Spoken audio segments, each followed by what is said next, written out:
This is week number 2 of Good News, and I'm excited to dig into this message. This is going to be a lot of fun today. I hope it's funny. I hope you laugh a little bit, because we're gonna poke fun at some absurd ideologies that so many of us have almost subconsciously bought into or unknowingly bought into. But let me open by saying there was a Sunday school teacher working with first graders. I got a first grader, so I really relate to this age group.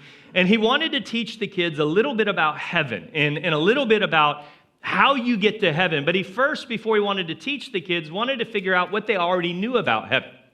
And so he asked them this question. He said, if I sold my house and my car and had a big garage sale and gave all the money to the church, would that get me into heaven? And all the kids yelled out, no! So he asked them this: if I cleaned the church, mowed the lawn, and kept everything neat and tidy, would that get me into heaven? And all the kids yelled out, no! So he asked them this. He goes, what if I'm kind to animals and I give candy to children? Would that get me into heaven? And all the kids cried out, no! And so finally he asked the kids, he said, well, what will get me into heaven? And one of the kids in the back raised his hand and said, you gotta be dead.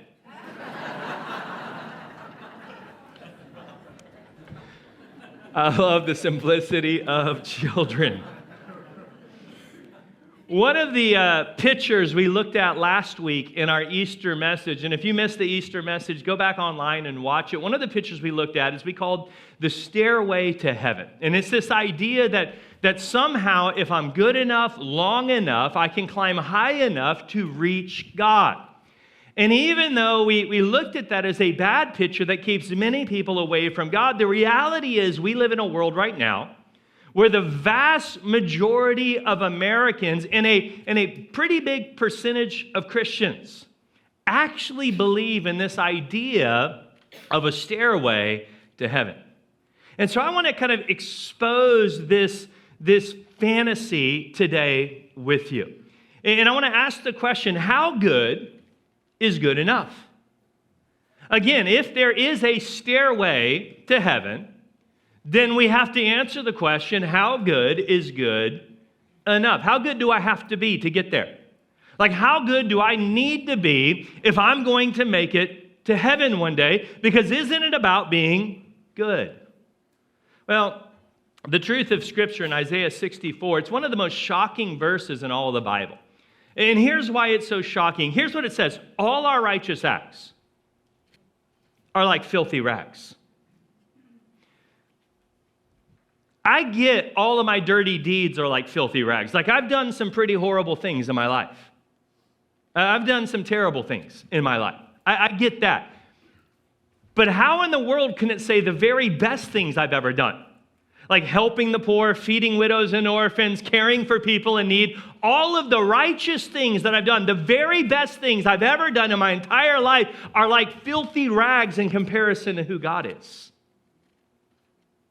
That alone shows us there's no such thing as a stairway to heaven. But because many people still believe in this, let's deal with what is called the good people go to heaven myth. And it is a myth, it is a fantasy, it is not real at all. Even though many of us buy into it, it is a myth. Most people, if you ask them, they just naturally assume they're going to heaven when they die. Like, heaven is the default location. You die, you go to heaven. And most people are confident that somehow it's all going to work out. I don't need to think too deeply about it because somehow good people go to heaven and that's just the way it is. And so somehow it all work out in the end and I'm going to end up in heaven. And there's two assumptions that fuel this idea. There's two things that really give it weight and energy in our life. And the first one is pretty obvious. Number one, good people go to heaven, right? That's where good people go. I mean, obviously bad people don't go to heaven, right? I mean, the obvious reality of this whole equation is that if heaven is a good place, then good people go there because good people go to heaven. And here's the second assumption that fuels this fantasy in our life. Number two, I am a good person, right? That's us. We're in North County. Like, the bad people live up in LA. We escaped LA. We moved down. We are the good people. This is the formula that fuels this myth. Good people go to heaven, and I am a good person. And it's, again, amazing to me how many Christians accept this as truth. There's advantages to believing this myth, by the way. Like there are some real emotional, mental, psychological advantages to you buying in to this fantasy. Here's the first one. And again, we're kind of making fun of this a little bit today, but I really want to expose this to you. The first one is it's just. I mean, think about it.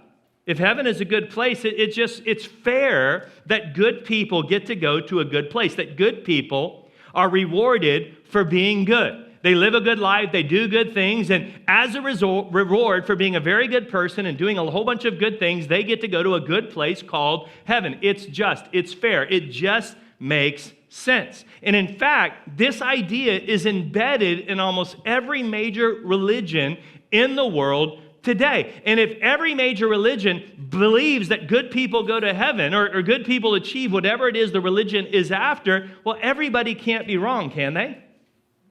I mean, if everyone believes it and everyone's saying it, then it must be true. Here's the second advantage to believing this myth, this fantasy. Number two, you make the cut. That's a pretty good reason to believe this, isn't it? Like, compared to a lot of other people, you're amazing, aren't you? Like, you make the cut. You are a good person, especially compared to them and compared to that person over there, and you're way better than, right? Fill in the blank. You're way better than. You're way better than, and you're way better than. There's at least 5 people you are way better than, so you're obviously a good person. You make the cut. So there's advantages to believing this. Here's the third one. It supports a notion of a good God. To believe good people go to heaven helps support this idea of a good God. Think about it. There is virtually no theology of a bad God. In the beginning, a bad God created the heavens and the earth. No, our idea of God is good. And so this idea that a good God would choose good people and want good people to live in a good place like heaven just makes sense. And then here's the fourth advantage to really buying into this myth, this fantasy, is fear of not going to heaven should motivate people to be good. I mean, that's good in and of itself. Like, we want to motivate people to live a good life. We want to motivate people to be kind and nice and helpful because it's better for society, it's better for our children, it's better for our communities. And so if we can use fear to motivate people, like, if you're good, you get to go to heaven, and so you ought to do what is good, you ought to do what is right, that just makes sense. This idea that somehow I'm going to be rewarded if I live a good life. I'll be rewarded if I do a lot of good things. Now, here's the problem with this myth. The problem with this fantasy is that most people who believe good people go to heaven have never really thought about it that deeply. They've never gone down the rabbit hole of all of the implications involved with what does this actually mean? What does this actually say? And the reason most of us have never thought about it that deeply, if we could be very honest, is we're busy, right? We've got lives, we've got jobs, we've got careers, kids have sports and school and everything going on, so we really don't have time to think about it that deeply. We just got to, hope for the best and hope it all works out and hope we end up where we want to go when we die one day. But I really don't have time to go down the rabbit hole of philosophy and try to figure out what the implications of all of this really are, so let's just accept it. But if you really go a little bit beneath the surface, if you really begin to scratch and examine this a little bit closer, this whole good people theory breaks down very, very quickly. And it actually becomes quite absurd. It becomes so ridiculous to even imagine that people would buy into this if we just kind of go down the rabbit hole a little bit. So that's where I want to take you today. There's this unsettling reality about this myth that honestly should disturb you a little bit when you look at it honestly. When you really begin to peer into this a little bit more and kind of scratch beneath the surface, it kind of leaves you a little bit unsettling. And here's one of the big reasons why. Number one, the human race has no indisputable, agreed upon, divinely revealed standard. You know what I'm saying? God never let us know what good actually is. And there's no multi-generational standard that goes on decade after decade after decade. The truth is, what we believe about justice, what we believe about morality, what we believe about right and wrong changes every 100 years. I mean, just a couple hundred years ago, look at the way the vast majority of the world viewed women and children compared to the way we view women and children today. Like, we just accept the fact that women should be treated as equals. We accept that as just being right and being moral and being just, but that wasn't thought 300 years ago. Things change over time. Look at slavery. And I'm not even talking about the 18th century slavery of the African-American slave trade in America. I'm talking about slavery for the last 5,000 years. Had nothing to do with race or skin color. It was just some people were born to be owned by other people. And that's what the vast majority of the world believed. So if it was about being good enough to get to heaven, hardly anybody got to heaven before 1600. Like, you know what I'm saying? Like, maybe a few slaves, that was about it.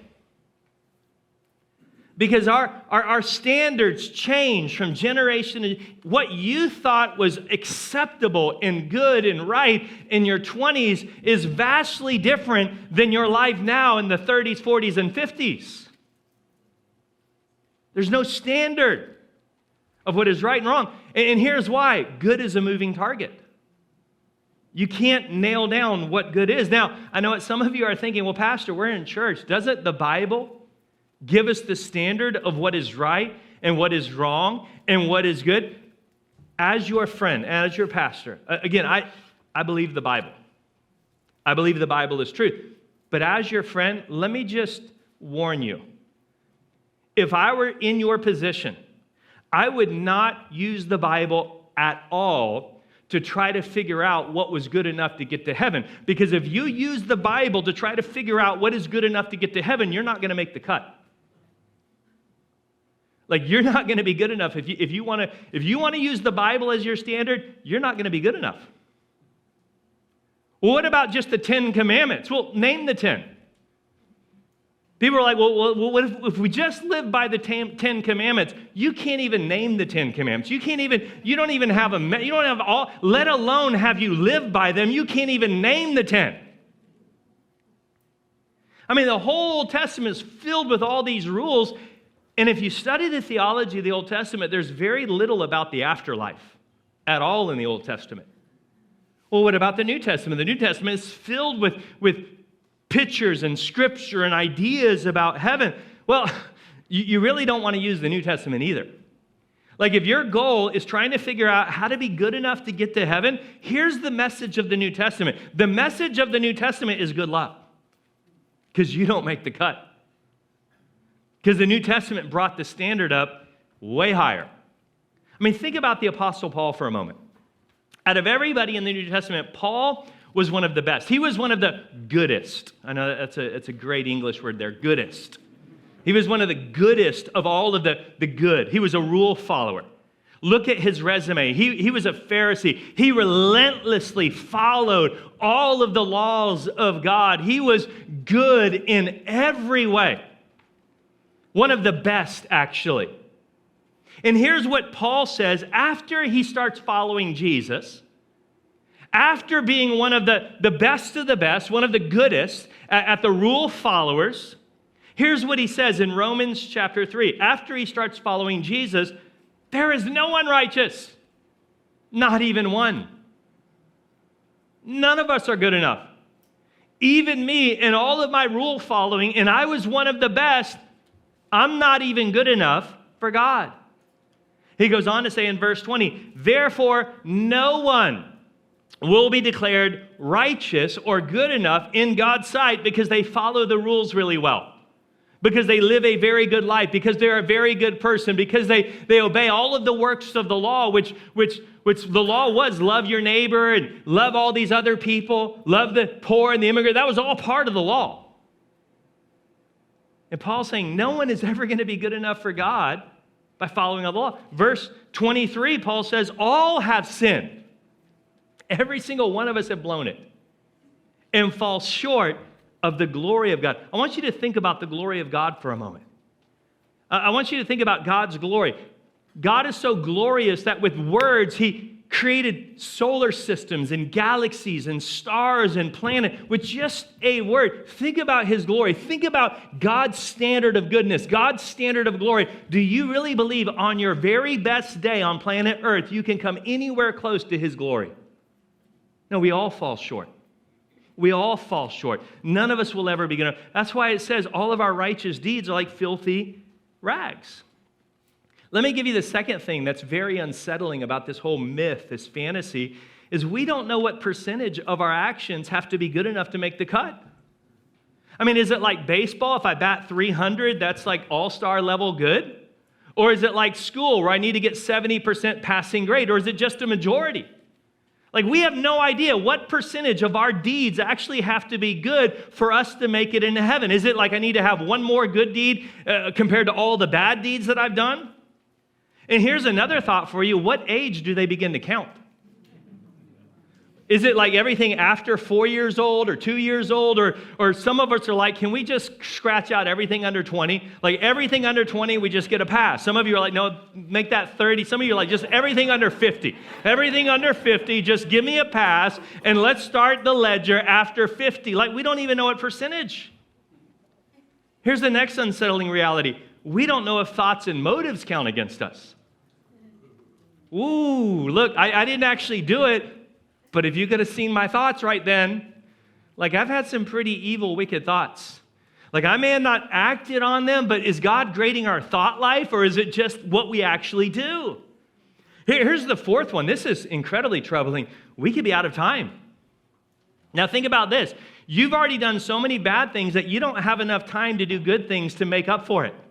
Like you could be doing good right now and it's a total waste of your time because no matter how good you, like you can just stop right now because you're never going to be good enough to get there anyways. Like we could be totally out of time. Here's another one. Number 5, we could miss heaven by one good deed. Can you imagine that line? Like you get up there and you miss out by one. Like you were right there, and then you showed the finger to somebody in traffic and it moved you down the list and you missed it by one. I mean, think about that. You could miss it by one. And then here's the most troubling of all. If we don't know the rules, then God cannot be good. If heaven is the end game,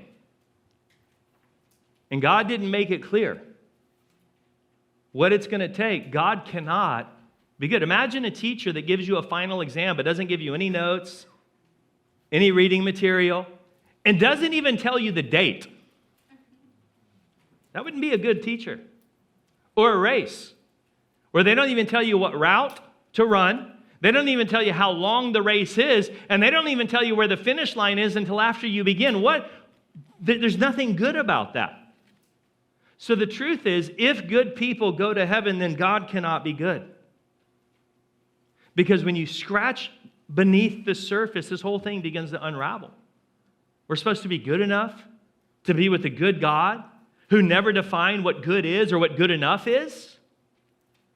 I mean, what we need is God to show up in every generation and give us like 2024 2.0. Here's the updated version of what good is today so that you know the rules to follow. As a pastor, I do a lot of funerals. And one of the things you hear a lot in funerals, well, he was a good person. She was a good person. They were good enough for us. Hopefully, they'll be good enough for heaven. What do we tell our children? Erica Komisar, who's a psychoanalyst who actually doesn't believe in heaven, by the way. She's an author and a psychoanalyst. She wrote an interesting article about this. Here's what she said. She says, I'm often asked by parents, how do I talk to my child about death if I don't believe in God or heaven? It's a good question, right? Here's her answer. My answer is always the same. Lie. Lie. She says, the idea that you simply die and turn to dust may work for some adults, not many, by the way, but it doesn't help children. She says, belief in heaven helps them grapple with this tremendous and incomprehensible loss. I thought what a great cliffhanger, especially for people who are here for the first time, would be right now is, well, what do we do then? What do we do? We'll come back next week and we'll tell you. Just don't do anything dangerous in the meantime. No, I'm kidding. Bad pastor. Let me end like this. According to Jesus, if you look at what Jesus actually taught, good people don't go to heaven. Jesus never taught that. According to Jesus, what he actually taught was the opposite of what most people think. This is what he taught. Jesus did not teach good people to go to heaven, but listen to me clearly, he did teach his followers to be good and do good. Let me say that one more time. Jesus did not teach good people go to heaven. But he did teach, if you're going to follow me, I want you to be good and I want you to do good, because he realized that we know the difference between right and wrong. We know what good is and we know what good isn't. And he wants us to treat each other good. He even wants us to be good to our enemies. He said, I want you to be as good as my Father in heaven, not so that you will go to heaven one day, but so that you will reflect heaven on earth. But if you look at everything Jesus taught, he never once gave us this magic list of to-dos where we would be good enough to one day get to heaven. In fact, he actually did the opposite. Read the Sermon on the Mount. He made it where the very best people on planet Earth were no longer good enough. That's what he did in the Sermon on the Mount. You've heard it say, don't murder. I've told you, if you've even had the thought in your heart, you've already committed that sin. Jesus literally eliminated everybody from being good enough with one sermon. He made the standard so incredibly high. And so what happened? The good people, all the Pharisees and the bad people, all the Romans, they conspired together and they killed him. And they put him on the cross. But even on the cross, he's fighting against this myth and this fantasy.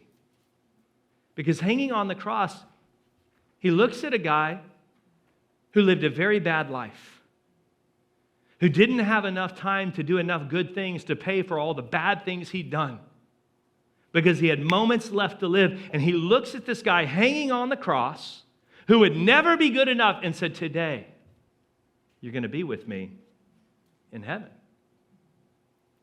I've been to a lot of funerals with a whole lot of grief and very little hope. The truth is, we can have hope. That is the good news of the gospel. In John chapter 3, for God so loved the world that he showed up once and for all. For all, he doesn't have to keep coming generation after generation. He showed up. And here's what he said, I am the way. I'm not giving you a list of things to do to get there. I am the way. God doesn't give us a list. He gives us himself. For God so loved the world that he gave his one and only Son, that whoever behaves, no. Whoever is good enough, whoever follows enough rules, no. Whoever believes in him shall not perish, but have everlasting life. It's not about what you do, it's about what you believe. You'll never be good enough. It's about believing in him. John wrote this, by the way. John joined this movement still following the old way. When John joined the movement, John was all about the Old Testament and following the rules and being good enough for God. And after 3 years of living with Jesus and walking with Jesus and then taking care of Jesus' mother, can you imagine the dinners? Hey, tell me about Jesus when he was 11 years old. Like, I want to hear some, give me the dirt, give me the good stories. Like, after all this time with Jesus, John says, look, if Jesus is correct, God's not trying to catch us doing something wrong so he can condemn us. Verse 17, God did not send his Son into the world to condemn the world for not being good enough, for not following enough rules, but to save the world. But to save the world, and here's how. Again, not by a list, not by rules, to save the world through him. Through him. He gave us a who, not a list. He gave us a person, and this is why we call it good news. You see, good advice is here's the list you need to follow if you want to be good enough to get to heaven. Good news is God sent His Son. That if you would just believe in Him, comes eternal life. One of my favorite stories to share at a funeral that really helps make it real for people. It was about a loving father who was on his deathbed. The doctors told him, you're very likely not going to make it through the night, so if you have anything to share with your children, now's the time to do it. And so the father brought his oldest son in, and he says to his oldest son, he says, son, I love you so much. I'm so proud of you. You become such an incredible father, incredible husband.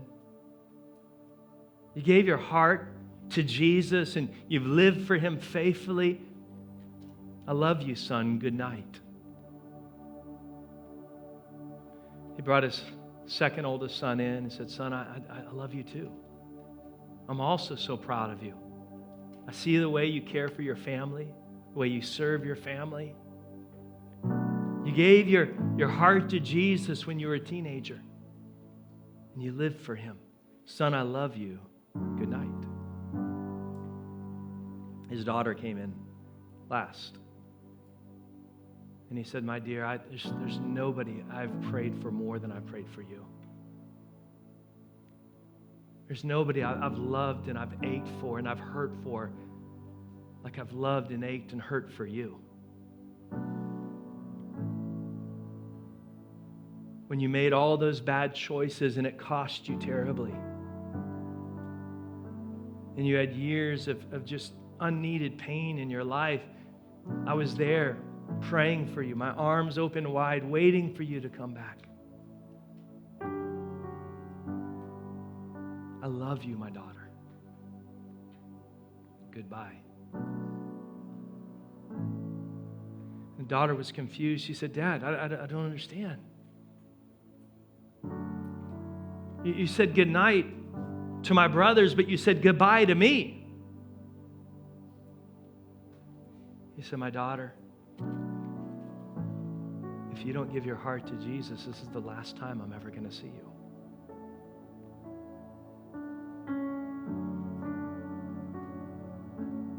See, it's not about being good enough. You'll never be good enough.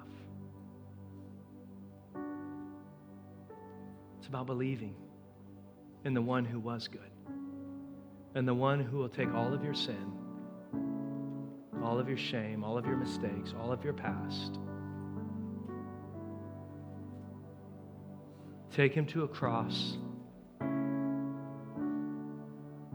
take all the punishment that you deserved, pay for it all so that you could receive forgiveness freely, grace that you didn't deserve, grace that you didn't earn, righteousness, not because you were good enough, because He was good enough. That's good news.